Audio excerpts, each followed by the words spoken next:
It's been 2 months exactly since the Hamas attack on Israel.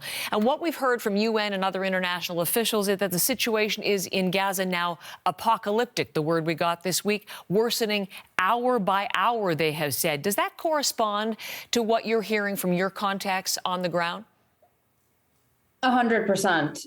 You just need to take into consideration what has happened, and maybe it's worth trying to sort of, using words, paint something of a visual. The sheer level of bombardment that has happened has rendered the vast majority of people's homes, especially in the north, into piles of rubble. There's no more color in Gaza and areas that have come under heavy bombardment because everything is just that gray dust. And then we need to talk about how people have been forced to move over and over again. If you look at the Gaza Strip, it would take you, if there wasn't traffic and none of this was happening, maybe half an hour max to drive from one end of the Gaza Strip to the other. So this is an area that was home to 2.3 million people that are now effectively being told by the Israelis to move once again further and further and further south. And what this has done in an area called Rafah, which is right up against the Egyptian border with Gaza, is reduce the, in theory, safe space, because Rafah is still getting bombarded, for the civilian population, again, of 2.3 million people, to less than a fifth of what it used to be. So are we just pause for just one moment, because we have some maps that might give another visual cue to what you're talking about here. All of these grids, this is from the Israeli military telling people to move even further south. It's very confusing as you look at this map with all of those grid marked areas as to where to go. And then on the second map, again, coming back to the point you just made, this highlights one of the safe zones right there in really one of the southernmost corners. I mean, is there a safe zone? Is there a safe place to go?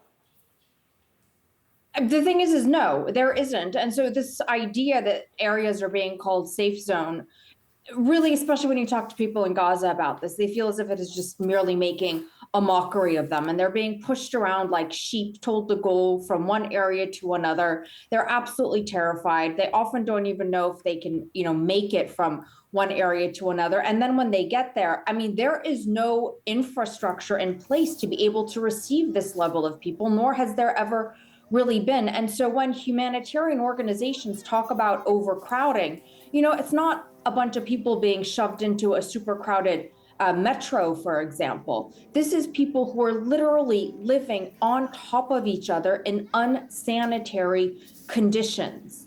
There are widespread cases of diarrhea, for example, 44,000 cases in children under the age of 5. And I'm sure anyone who has been a parent knows what it's like when your toddler has diarrhea, and can imagine what it's like when your toddler has diarrhea and you're unable to clean them properly. That's why diseases spread. That's why filth spreads. There are also unverified cases right now, which is of great concern, of communicable, potentially deadly diseases like meningitis. You have the common cold and other acute respiratory infections like pneumonia and bronchitis that are spreading very rapidly. This is why we keep hearing from the United Nations, why we heard from the Secretary General saying we need to have an emergency meeting about this, because people, it seems as if they don't really understand what it actually looks like when we say humanitarian crisis. Families are down to, at most, one meal a day. It's untenable. It's illogical. And it has the potential, based on just the things that you were talking about, to have even greater repercussions. I mean, the World Health Organization, as you will well know, Arwa, predicted that the death figure from disease could be greater than the death number from the actual fighting.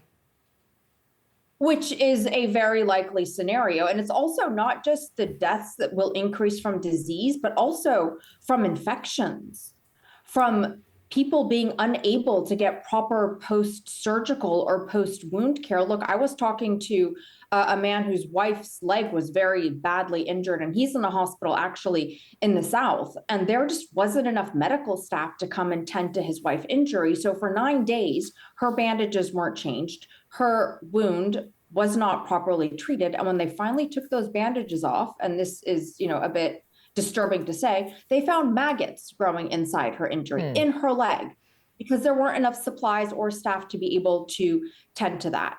You talk to others who are saying that they're so thirsty, they're drinking unsafe, dirty drinking water, but they have no other choice but to do that. You hear people talking and telling you, things like, no matter what you're imagining in your worst nightmare, what we're living is worse than this. And a lot of these deaths, a lot of this pain and suffering that we're seeing happening, look, yes, of course, war kills, war is horrible, but war does not have to be as bad as what we're seeing here, not even by a stretch. So what you just mentioned, a couple of those points, the lack of medical supplies to attend to that woman, water. These are all parts of the humanitarian relief, the aid that has been supposed to be coming in. We've talked about the slow pace. But during that 7-day truce last week, a big part of that agreement was to allow for more aid to get into the region. Again, from what you're hearing, how much was able to get in? Did it make any measurable difference?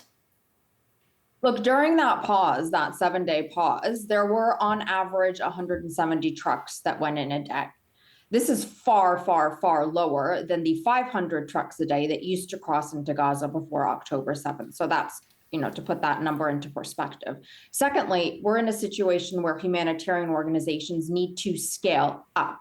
So in theory, we need to see, hundreds more trucks crossing every single day to begin to even be able to address all of the needs that are out there. And then once these trucks get inside, and this is the big challenge that perhaps a lot of people are not aware of. So the truck full of aid crosses into Gaza, and then it needs to go to a warehouse to get put onto smaller trucks to then move out for distribution. It sounds pretty straightforward, except it's not, because aid organizations inside keep on having to move the locations of their warehouses. One of the organization, the World Health Organization also had 2 of their warehouses in Khan Yunis. They were then told by the Israelis that they needed to clear out of that location. So they had to then scramble using time and resources to move everything that was in these 2 larger warehouses to find one smaller one. You need communication to be able to move items in a battlefield. You need to be able to make a phone call and be able to coordinate a whole effort of moving aid, except cell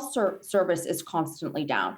And then again, as we've been saying, what's coming in is not enough. It's not even enough for a single day's needs, because the stuff is coming in and there's so much need that is out there. It's just flying straight back out. Yes, during that pause, they were, for example, able to make a fuel delivery to 2 hospitals in the north. That fuel delivery was going to maximum last that hospital for about a week, and then they're back in the same situation. So many complexities in this ongoing situation, and I appreciate your giving us some insight into them, Arwa. Thank you very much. And again, for the conversation, Arwa Damon, this morning from Istanbul.